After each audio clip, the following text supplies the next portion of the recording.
नमस्कार दोस्तों, स्वागत है आप सभी का एक बार फिर से अड्डा एमसीक्यू जीके में। दोस्तों, प्रयोगशाला सहायक भूगोल विषय का आज हमारे दोस्तों चैप्टर नंबर 29 सिलेबस के अकॉर्डिंग हमारे सुदूर संवेदन परिचय, जैसे दोस्तों रिमोट सेंसिंग भी कहते हैं अंग्रेजी में, इसके बारे में दोस्तों आज हम चर्चा करने वाले हैं। इससे पहले दोस्तों हम हमारे सिलेबस के 28 चैप्टर की पूरे व्याख्या के साथ चर्चा कर चुके हैं। अगर वो वीडियो आपने नहीं देखे हैं तो लैब असिस्टेंट जियोग्राफी नाम से दोस्तों प्लेलिस्ट बनी है, उस प्लेलिस्ट में जाकर दोस्तों आप इन वीडियो को देख सकते हैं। और दोस्तों, शुरू करने से पहले अगर आपने इस चैनल को सब्सक्राइब नहीं किया है तो इस चैनल को सब्सक्राइब कर लें, पास में से बेल आइकन को दबाएं ताकि समय समय पर आपको अपडेट मिलते रहें। अब दोस्तों, कुछ दोस्त इस चैनल को सब्सक्राइब नहीं करते हैं, वे वीडियो तो जरूर देखते हैं दोस्तों, लेकिन चैनल को सब्सक्राइब नहीं करते हैं।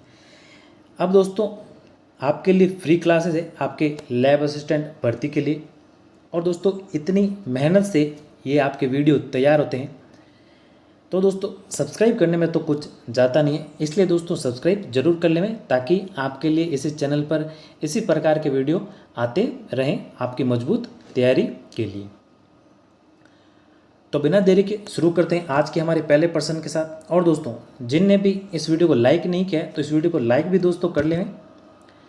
तो हमारा पहला प्रश्न है दोस्तों, सुदूर संवेदन शब्द का प्रयोग सर्वप्रथम कब किया गया? तो दोस्तों सुदूर संवेदन, जिसे दोस्तों हमारे इंग्लिश में रिमोट सेंसिंग भी दोस्तों कहते हैं, इसका सर्वप्रथम यानी इस शब्द का सर्वप्रथम प्रयोग दोस्तों किया गया 1960 में। कब किया गया? 1960 में। और दोस्तों ये क्या मिशिगन, किसने? मिशिगन विश्वविद्यालय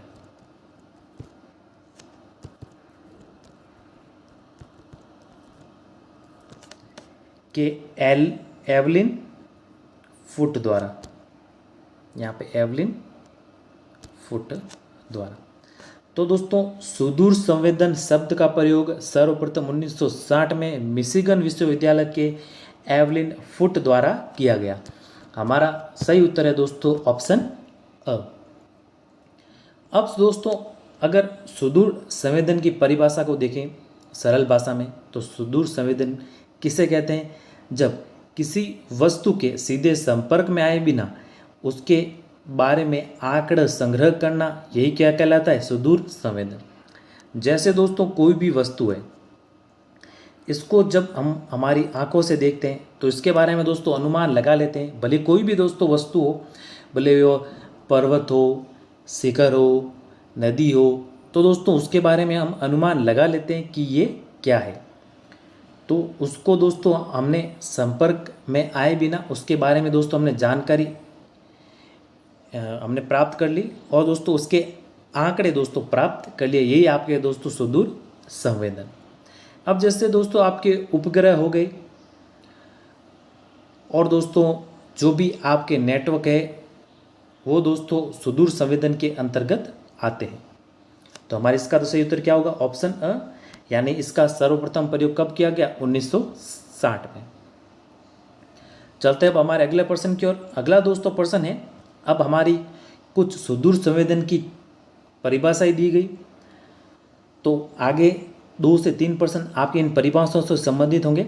तो हमारी पहली परिभाषा दोस्तों सुदूर संवेदन की कि व्यापक अर्थ में दूर संवेदन ज्ञानेंद्रियों के सीधे संपर्क के बिना किसी वस्तु के लक्षणों को मापन की प्रक्रिया है। सीमित अर्थ में दूर संवेदन का अभिप्राय वायुयानों तथा उपग्रहों में रखे गए यंत्रों द्वारा बहुत अधिक दूरी तक विस्तृत क्षेत्र की जानकारी प्राप्त करना है। तो ये परिभाषा किसके द्वारा दी गई, यानी उपयुक्त कथन जो सुदूर संवेदन से संबंधित है, ये कथन दोस्तों किसके द्वारा दिया गया? ये दिया गया दोस्तों A.N. स्ट्रोहलर द्वारा। किसके द्वारा? A.N. स्ट्रोहलर द्वारा। ऑप्शन अ होगा दोस्तों हमारे इसका सही उत्तर। चलते हैं अब अगले प्रश्न की ओर। अगला दोस्तों तीसरा प्रश्न है कि विस्तृत शब्दों में सुदूर संवेदन शब्द का अर्थ है कि किसी निश्चित दूरी से टोह लेना या सर्वेक्षण करना। अब ये कथन दोस्तों किसके द्वारा कहा गया? ये कहा गया दोस्तों आपके कॉलवेल द्वारा। किसके द्वारा? कोलवेल द्वारा। तो इसका सही उत्तर है हमारे ऑप्शन ब। चलते हैं अब अगले प्रश्न की ओर। अगला दोस्तों वही हमारे परिभाषा से संबंधित कि बिना छुए या संपर्क के किसी वस्तु के बारे में भौतिक आंकड़ों की प्राप्ति करना ही सुदूर संवेदन कहलाता है। तो ये कहा गया दोस्तों आपके लिंटर व सिमोनेट द्वारा। तो इसका सही उत्तर है हमारे ऑप्शन स। चलते हैं अब अगले प्रश्न की ओर। अगला दोस्तों 5वां प्रश्न है, यही हमारे परिभाषा से संबंधित प्रश्न। जिन वस्तुओं का अध्ययन उन वस्तुओं के संपर्क में आए बिना दूर से माप लेकर निष्कर्ष प्राप्त करने के विज्ञान को क्या कहते हैं? सुदूर संवेदन। तो ये परिभाषा किन महाशय द्वारा दी गई? ये दी गई हमारे जॉर्ज जोसेफ द्वारा। तो इसका सही उत्तर हमारे है ऑप्शन द। अब चलते हैं दोस्तों अगले छठे प्रश्न की ओर। अगला छठा प्रश्न दोस्तों ये तो आपके इंपॉर्टेंट प्रश्न है, मोस्ट इंपॉर्टेंट प्रश्न दोस्तों, क्योंकि सुदूर संवेदन का अर्थ अंतरिक्ष से उन विद्युत चुंबकीय तरंगों के लक्षणों का प्रयोग करके पृथ्वी के तल पर का बोध करना जिनका भूतल पर स्थित वस्तुएं उत्सर्जन परावर्तन विवर्तन करती है, जिससे कि प्राकृतिक संसाधनों के प्रबंधन, भूमि उपयोग और पर्यावरण संरक्षण में सुधार हो सके। तो ये परिभाषा दी जो कि आपके थी सुदूर संवेदन की, ये दी आपके संयुक्त राष्ट्र यानी राष्ट्र संघ द्वारा। किसके द्वारा दी गई दोस्तों? आपके राष्ट्र संघ द्वारा। तो इसका सही उत्तर है दोस्तों हमारे ऑप्शन अ। और ये दोस्तों परिभाषा आपके 3 दिसंबर दोस्तों आपके 1986 को स्टेटमेंट जारी किया गया दोस्तों। ये आपके परिभाषा संयुक्त राष्ट्र संघ द्वारा। और दोस्तों ये परिभाषा आपके वैज्ञानिक तथ्यों पर आधारित थी, इसलिए दोस्तों ये आपकी इंपॉर्टेंट परिभाषा है। तो इसका सही उत्तर हमारा दोस्तों ऑप्शन द होगा।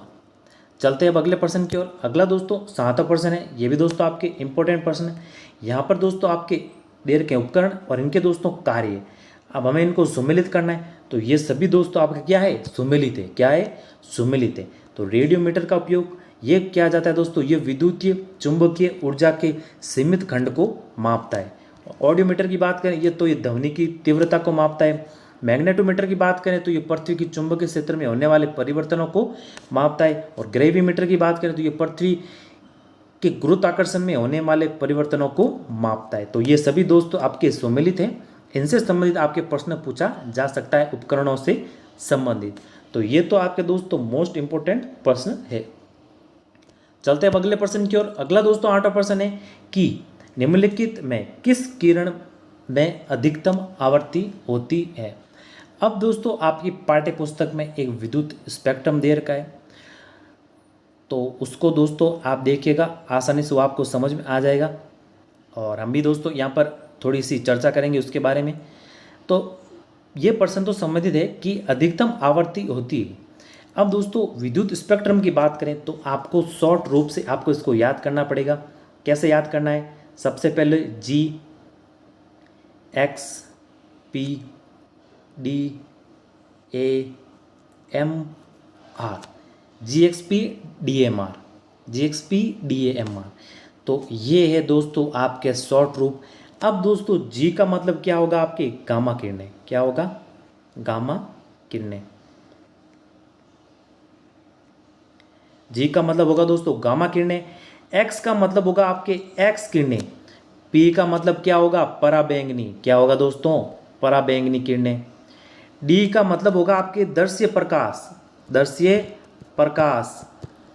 A का मतलब होगा आपके अवरक्त। M का मतलब होगा माइक्रोवेव।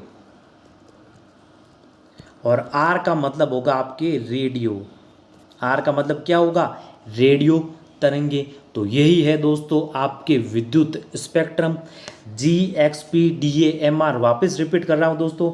G का मतलब होगा आपके गामा किरणें, X का मतलब होगा एक्स किरणें, P का मतलब पराबैंगनी, D का मतलब दर्श्य प्रकाश, A का मतलब अवरक्त, M का मतलब माइक्रोवेव और R का मतलब होगा दोस्तों आपके रेडियो किरणें। तो ये तो हो गया आपके दोस्तों स्पेक्ट्रम। इसको आपको आसानी से इस शॉर्ट ट्रिक से यानी GXPDAMR से आप इसको याद कर सकते हैं। तो वापस एक बार रिपीट कर दें दोस्तों। G का मतलब गामा किरणें, X का मतलब आपके एक्स किरणें, P का पराबैंगनी, D का दोस्तों दर्श्य प्रकाश, A का अवरक्त, M का माइक्रोवेव और R का होगा दोस्तों आपके रेडियो किरणें। ठीक है ना। तो आप इसको याद करिएगा, तो GXP DAMR। अब दोस्तों इससे आपके संबंधित यानी इससे जो विद्युत स्पेक्ट्रम है, इससे आपके 3 से 4 प्रश्न बनते हैं। अब ये तो दोस्तों इधर से उधर यानी दाएं से बाएं जाने पर ये आपके तरंग दैर्ध्य का, किसका, तरंग दैर्ध्य का बढ़ता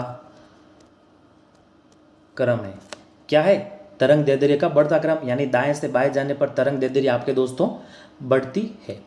अब बाएं से दाएं आने पर ये आपके ऊर्जा का, किसका, ऊर्जा का बढ़ता क्रम है। क्या है दोस्तों, ऊर्जा का बढ़ता क्रम। तो दाएं बाएं जाने पर यानी बाएं से दाएं जाने पर यह तो हो गया आपके तरंग दैर्ध्य का बढ़ता क्रम, और दोस्तों दाएं से बाएं आने पर यह हो गया आपकी ऊर्जा का बढ़ता क्रम।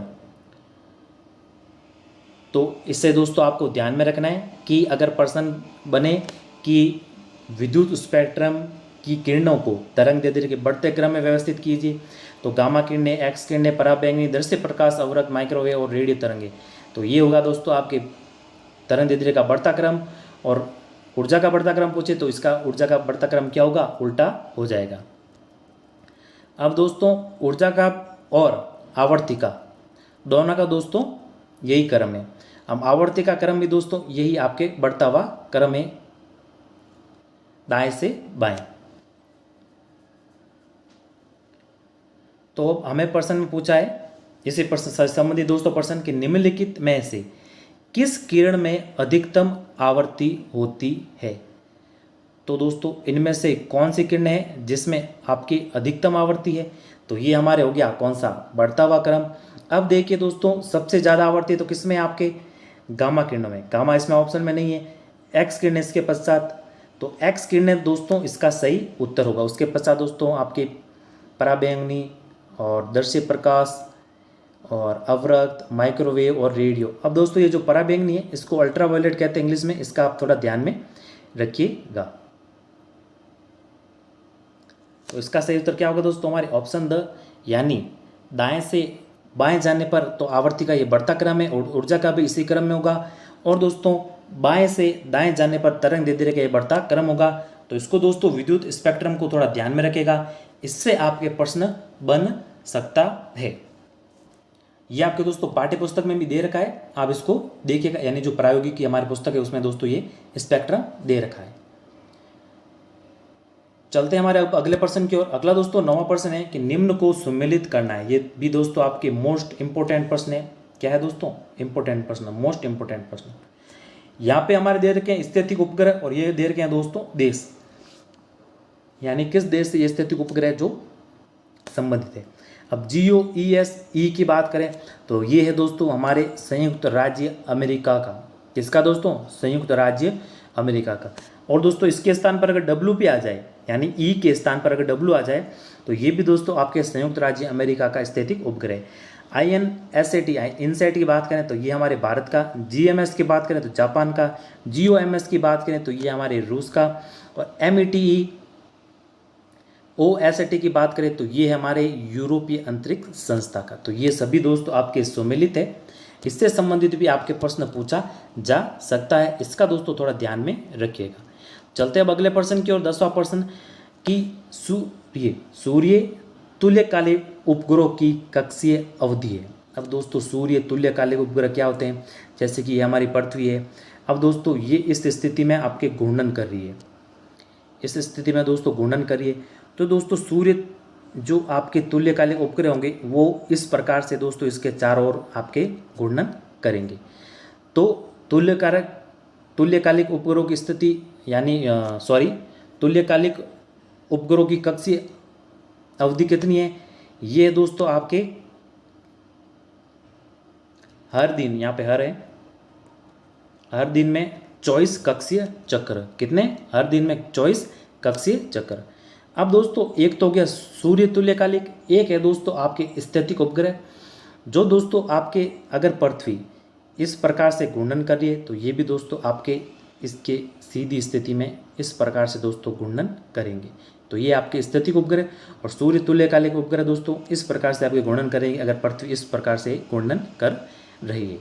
तो सूर्य तुल्यकालिक उपग्रहों की कक्षीय अवधि कितनी है? ये दोस्तों हर दिन 14 कक्षीय चक्र। तो इसका सही उत्तर होगा दोस्तों हमारे ऑप्शन अ। तो धन्यवाद दोस्तों, ये थे आपके महत्वपूर्ण प्रश्न सुदूर संवेदन से संबंधित। और आज दोस्तों आपके लगभग 3 और चैप्टर के अपलोड होने की पूरी दोस्तों संभावना है, यानी 3 चैप्टर आज अपलोड होंगे दोस्तों आपके ज़रूर। तो अगर आपने इस चैनल को सब्सक्राइब नहीं किया तो इस चैनल को दोस्तों सब्सक्राइब कर लीजिएगा। और उम्मीद है कि ये वीडियो आपको पसंद आया है। अगर वीडियो पसंद आया तो इस वीडियो को लाइक करें, अपने दोस्तों के साथ शेयर करें और इस चैनल को दोस्तों सब्सक्राइब भी जरूर करें। मिलते हैं दोस्तों नए वीडियो हमारे कुछ नए महत्वपूर्ण प्रश्नों के साथ। तब तक के लिए जय हिंद, वंदे मातरम।